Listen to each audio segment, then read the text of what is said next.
ओम शांति। प्रातः मुरली। ओम शांति। बाप दादा 14/9/2024 के परमात्मा मधुर महावाक्य। मीठे बच्चे, बाप की श्रीमत पर चलकर अपना श्रृंगार करो, पर चिंतन से अपना श्रृंगार बिगाड़ो मत, टाइम वेस्ट ना करो। प्रश्न: तुम बच्चे बाप से भी तीखे जादूगर हो कैसे? उत्तर: यहाँ बैठे बैठे तुम इन लक्ष्मी नारायण जैसा अपना श्रृंगार कर रहे हो। यहाँ बैठे अपने आप को चेंज कर रहे हो, ये भी जादूगरी है। सिर्फ अल्प को याद करने से तुम्हारा श्रृंगार हो जाता है। कोई हाथ पांव चलाने की भी बात नहीं, सिर्फ विचार की बात है। योग से तुम साफ, स्वच्छ और शोभनिक बन जाते हो। तुम्हारी आत्मा और शरीर कंचन बन जाता है। ये भी कमाल है ना। ओम शांति। रूहानी जादूगर बैठ रूहानी बच्चों को, जो बाप से भी तीखे जादूगर हैं, उन्हों को समझाते हैं। तुम यहाँ क्या कर रहे हो? यहाँ बैठे बैठे कोई चुरपुर नहीं, बाप अथवा साजन सजनियों को युक्ति बता रहे हैं। साजन कहते हैं, यहाँ बैठे तुम क्या करते हो? अपने को तुम ऐसे लक्ष्मी नारायण मिसल श्रृंगार कर रहे हो। कोई समझेंगे तुम यहाँ सब बैठे हो, फिर नंबरवार पुरुषार्थ अनुसार तो हो ही ना। बाप कहते हैं, ऐसे श्रृंगारे हुए बनना है। तुम्हारी एम ऑब्जेक्ट ही ये है, भविष्य अमरपुरी के लिए। यहाँ बैठे हुए तुम क्या कर रहे हो? पैराडाइज के श्रृंगार के लिए पुरुषार्थ कर रहे हो। इसको क्या कहें? यहाँ बैठे हुए अपने को चेंज कर रहे हो। उठते बैठते चलते बाप ने एक मन मना भव की चाबी दे दी है। बस एक सिवाय इसके और कोई भी फालतू बातें सुन सुना कर टाइम वेस्ट मत करो। तुम अपने ही श्रृंगार में लगे रहो। दूसरा करता है व नहीं, इसमें तुम्हारा क्या जाता है? तुम अपने पुरुषार्थ में रहो। कितनी समझ की बातें हैं। कोई नया सुनेगा तो ज़रूर बंडर खाएगा। तुम्हारे में कोई तो अपना श्रृंगार कर रहे हैं, कोई तो और ही बिगाड़ रहे हैं, पर चिंतन आदि में टाइम वेस्ट करते रहते हैं। बाप बच्चों को समझाते हैं कि तुम सिर्फ अपने को देखो कि हम क्या कर रहे हैं। बहुत छोटी युक्ति बताई है, बस एक ही अक्षर है, मन मना भव। तुम यहाँ बैठे हो, परंतु बुद्धि में है कि सारी सृष्टि का चक्र कैसे फिरता है। अभी फिर से हम विश्व का श्रृंगार कर रहे हैं। तुम कितने पद्मा पदम भागशाली हो। यहाँ बैठे बैठे तुम कितना कार्य करते हो। कोई हाथ पांव तो चलाने की बात ही नहीं है, सिर्फ विचार की बात है। तुम कहेंगे कि हम यहाँ बैठे ऊंचते ऊंच विश्व का श्रृंगार कर रहे हैं। मन मना भव का मंत्र कितना ऊंच है। इस योग से ही तुम्हारे पाप भस्म होते जाएंगे और तुम साफ बनते बनते फिर कितने शोभनिक हो जाएंगे। अभी आत्मा पतित है तो शरीर की भी हालत देखो क्या हो गई है। अब तुम्हारी आत्मा और काया कंचन बन जाएगी। ये कमाल है ना। तो ऐसा अपना श्रृंगार करना है, दैवी गुण भी धारण करने हैं। बाप सभी को एक ही रास्ता बताते हैं, अल्फ और वे। सिर्फ अल्प की बात है। बाप को याद करते रहो तो तुम्हारा श्रृंगार सारा बदल जाएगा। बाप से भी तुम बड़े जादूगर हो। तुमको युक्ति बताते हैं कि ऐसा ऐसा करने से तुम्हारा श्रृंगार बन जाएगा। अपना श्रृंगार ना करने से तुम मुक्त अपने को नुकसान पहुंचाते हो। इतना तो समझते हो कि हम भक्ति मार्ग में क्या क्या करते थे। सारा श्रृंगार ही बिगाड़ कर क्या बन गए हो। अब एक ही अक्षर से बाप की याद से तुम्हारा श्रृंगार होता है। बच्चों को कितना अच्छी रीति समझाकर फ्रेश करते हैं। यहाँ बैठे तुम क्या करते हो? याद की यात्रा में बैठे हो। अगर कोई का ख्याल और तरफ होगा तो श्रृंगार थोड़ा ही होगा। तुम श्रृंगारे हो तो फिर औरों को भी रास्ता बताना है।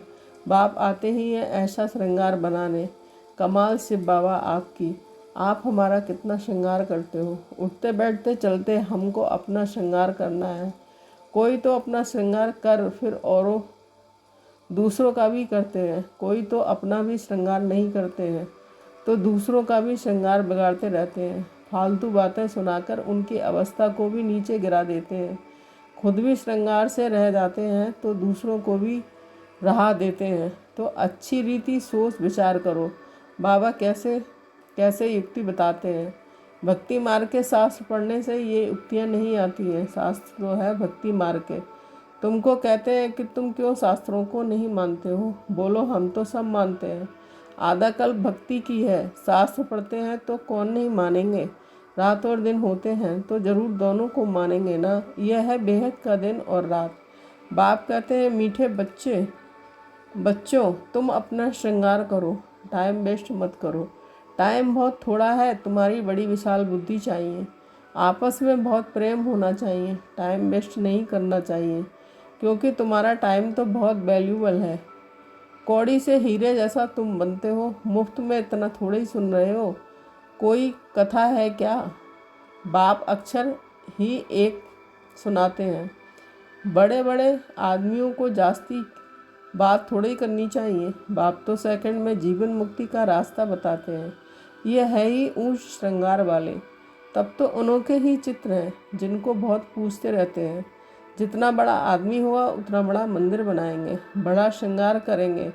आगे तो देवताओं के चित्र पर हीरे का हार पहनाते थे।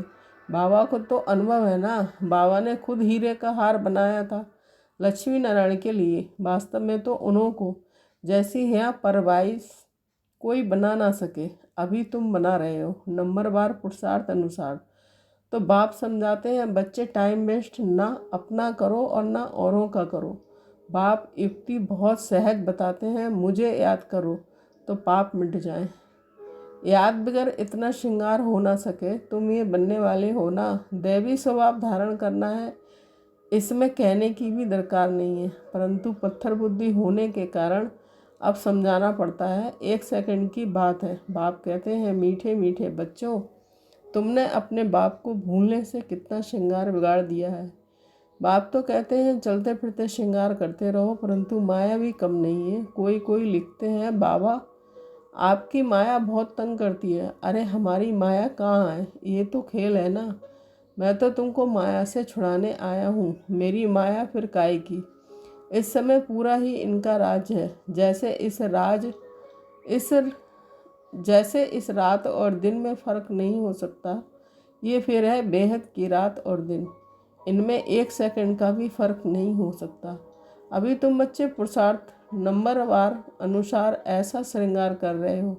बाप कहते हैं चक्रवर्ती राजा बनना है तो चक्र फिराते रहो, भलग्रस्त में रहो, इसमें सारा बुद्धि से काम लेना है। आत्मा को ही मन बुद्धि है। यहाँ तुमको बाहर का गौरव धंधा आदि कुछ भी नहीं है। यहाँ आते ही हो तुम अपने को श्रृंगारने, रिफ्रेश होने। बाप पढ़ाते तो सबको एक ही जैसा है। यहाँ बाबा पास आते हैं नई पॉइंट सम्मुख सुनने, फिर घर में जाते हैं तो जो कुछ सुना वह बाहर निकल जाता है। यहाँ से बाहर निकलने से ही झोली छांट लेते हैं। जो सुना उस पर मनन चिंतन नहीं करते। तुम्हारे लिए तो यहाँ एकांत की जगह बहुत है। बाहर में तो खटमल फिरते रहते हैं, 1-2 का खून करते पीते रहते हैं। तो बाप बच्चों को समझाते हैं ये तुम्हारा टाइम मोस्ट वैल्यूबल है, इसको तुम वेस्ट मत करो। अपने को श्रृंगारने की बहुत युक्तियाँ मिली हैं। मैं सबका उद्धार करने आता हूँ। मैं आया हूँ तुमको विश्व की बादशाही देने। तो अब मुझे याद करो, टाइम वेस्ट मत करो। कामकाज करते भी बाप को याद करते रहो। इतनी ढेर सब आत्माएं हैं, आशिक हैं एक परमपिता परमात्मा माशूक की। वह सब जिस्मानी कथाएं आदि तो तुम बहुत सुनते हो। अब बाप कहते हैं कि वह सब भूल जाओ। भक्ति मार्ग में तुमने मुझे याद किया और वादा भी किया है कि हम आपके ही बनेंगे, ढेर के ढेर आशिकों का एक मासूक। भक्ति मार्ग में कहते हैं ब्रह्मा में लीन होंगे। ये सब है फालतू बातें। एक भी मनुष्य मोक्ष को नहीं पा सकता है। ये तो अनादि ड्रामा है। इतने सब एक्टर्स हैं, इसमें ज़रा भी फ़र्क नहीं हो सकता। बाप कहते हैं कि सिर्फ एक अल्फ को याद करो तो तुम्हारा ये श्रृंगार हो जाएगा। अभी तुम ये बन रहे हो, स्मृति में आता है अनेक बार हमने ये श्रृंगार किया है। कल बाबा आप आएंगे, हम आपसे ही सुनेंगे। कितनी गुहियाँ पॉइंट्स हैं। बाबा ने युक्ति बहुत अच्छी बताई है, बारी जाऊँ। ऐसे बाप पर आशिक मासूक भी सब एक जैसे नहीं होते हैं। ये तो सभी आत्माओं का एक ही मासूक है, जिस्मानी कोई बात नहीं है। परंतु तुम्हें संगम युग पर ही बाप से ये उक्ति मिलती है। यहाँ भी तुम जाओ, खाओ पियो, घूमो फिरो, नौकरी करो, अपना श्रृंगार करते रहो। आत्माएं सब एक मासूम की आशिक हैं, बस उनको ही याद करते रहो। कोई कोई बच्चे कहते हैं कि हम तो 24 घंटे याद करते रहते हैं, परंतु सदैव तो कोई कर नहीं सकते। बहुत में बहुत 2-2.5 घंटे तक जास्ती अगर लिखें तो बाबा मानता नहीं। दूसरे को स्मृति दिलाते नहीं तो कैसे समझें। तुम याद करते हो, क्या कोई डिफ़िकल्ट बात है? कोई इसमें खर्चा है? कुछ भी नहीं। बस बाबा को याद करते रहो तो तुम्हारे पाप कट जाएं। दैवी गुण भी धारण करने हैं, पतित कोई शांति धाम व सुख धाम में जा ना सके। बाप बच्चों को कहते हैं अपने को आत्मा भाई भाई समझो। 84 जन्मों का पार्ट अभी पूरा होता है, ये पुराना चोला छोड़ने का है। ड्रामा देखो कैसे बना हुआ है, तुम जानते हो, नंबरवार पुरुषार्थ अनुसार। दुनिया में तो कोई कुछ भी नहीं समझते। हर एक अपने से पूछे कि हम बाप की मत पर चलते हैं, चलेंगे तो श्रृंगार भी अच्छा होगा। एक दो को उल्टी बातें सुनाकर अथवा सुनकर अपना श्रृंगार भी बिगाड़ देते हैं, तो दूसरे का भी बिगाड़ देते हैं। बच्चों को इसी धुन में लगा रहना है कि हम ऐसे श्रृंगारधारी कैसे बने। बाकी तो जो कुछ है वह ठीक है, सिर्फ पेट के लिए रोटी आराम से मिले। वास्तव में पेट जास्ती नहीं खाता।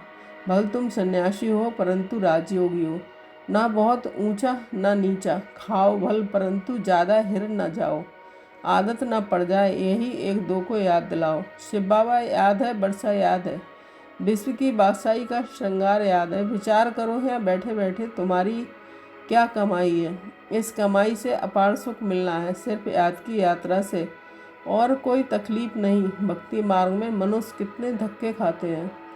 अभी बाप आए हैं श्रृंगारने, तो अपना अच्छी रीति ख्याल करो। भूलो मत, माया भुला देती है, फिर टाइम बहुत वेस्ट करते हो। तुम्हारा ये बहुत वैल्यूएबल टाइम है। पढ़ाई की मेहनत से मनुष्य कैसे क्या बन जाते हैं। बाबा तुमको और कोई तकलीफ नहीं देते हैं, सिर्फ कहते हैं मुझे याद करो। कोई भी किताब आदि उठाने की दरकार नहीं है। बाबा कोई किताब उठाता है क्या? बाप कहते हैं मैं आकर इस प्रजापिता ब्रह्मा द्वारा अडॉप्ट करता हूँ। प्रजापिता है ना, तो इतनी कुख वंशावली प्रजा कैसे होगी। बच्चे अडॉप्ट होते हैं, बरसा बाप से मिलना है। ब्रह्मा बाप द्वारा अडॉप्ट करते हैं, इसलिए उनको माता पिता कहा जाता है। ये भी तुम जानते हो। बाप का आना बड़ा एक्यूरेट है। एक्यूरेट टाइम पर आते हैं, एक्यूरेट टाइम पर जाएंगे। दुनिया की बदली तो होनी ही है। अभी बाप तुम बच्चों को कितनी अकल देते हैं। बाप की मत पर चलना है। स्टूडेंट जो पढ़ते हैं वही बुद्धि में चलना है। तुम भी ये संस्कार ले जाते हो। जैसे बाप में संस्कार हैं, वैसे तुम्हारी आत्मा में भी ये संस्कार भरते हैं। फिर जब यहाँ आएंगे तो वही रिपीट होगा। नंबरवार पुरुषार्थ अनुसार आएंगे। अपने दिल से पूछो कि कितना पुरुषार्थ किया है अपने को श्रृंगारने का। टाइम कहाँ वेस्ट तो नहीं किया है। बाप सावधान करते हैं, बाह्यात बातों में कहाँ भी टाइम न गवाओ। बाप की श्रीमत याद रखो, मनुष्य मत पर ना चलो। तुमको ये पता थोड़ा ही था कि हम पुरानी दुनिया में हैं। बाप ने बताया है कि तुम क्या थे। इस पुरानी दुनिया में कितने अपार दुख हैं। ये भी ड्रामा के अनुसार पार्ट मिला हुआ है। ड्रामा के अनुसार अनेक विघ्न भी पड़ते हैं। बाप समझाते हैं बच्चे, ये ज्ञान और भक्ति का खेल है, वंडरफुल ड्रामा है। इतनी छोटी आत्मा में सारा पार्ट अविनाशी भरा हुआ है, जो बजाती ही रहती है। अच्छा, मीठे मीठे चिकिलदे बच्चों के प्रति माता पिता बाप दादा का याद प्यार। Good morning. रूहानी बाप की रूहानी बच्चों को नमस्ते। हम रूहानी बच्चों की रूहानी माता पिता बाप दादा को याद प्यार। गुड मॉर्निंग, नमस्ते नमस्ते, शुक्रिया बाबा शुक्रिया। धारणा के लिए मुख्य सार बन पड़नी। दूसरी सब बातों को छोड़ इसी धुन में रहना है कि हम लक्ष्मी नारायण जैसा श्रृंगारधारी कैसे बने। सेकंड, अपने से पूछना है कि हम श्रीमत पर चलकर मनाभव की चाबी से अपना श्रृंगार ठीक कर रहे हैं। उल्टी सीधी बातों सुनकर व सुनाकर श्रृंगार बिगाड़ते तो नहीं है। आपस में प्रेम से रहते हैं। अपना वैल्यूबल टाइम कहीं पर वेस्ट तो नहीं करते। देवी स्वभाव धारण किया है। वरदान, व्यर्थ संकल्पों के कारण को जानकर उन्हें समाप्त करने वाले समाधान स्वरूप भव। स्पष्टीकरण। व्यर्थ संकल्प उत्पन्न होने के मुख्य दो कारण हैं, वन अभिमान और सेकंड अपमान। मेरे को कम क्यों, मेरा भी ये पद होना चाहिए, मेरे को भी आगे करना चाहिए। तो इसमें या तो अपना अपमान समझते हो या फिर अभिमान में आते हो। नाम में, मान में, शान में, आगे आने में, सेवा में अभिमान या अपमान महसूस करना, यही व्यर्थ संकल्पों का कारण है। इस कारण को जानकर निवारण करना ही समाधान स्वरूप बनना है। स्लोगन।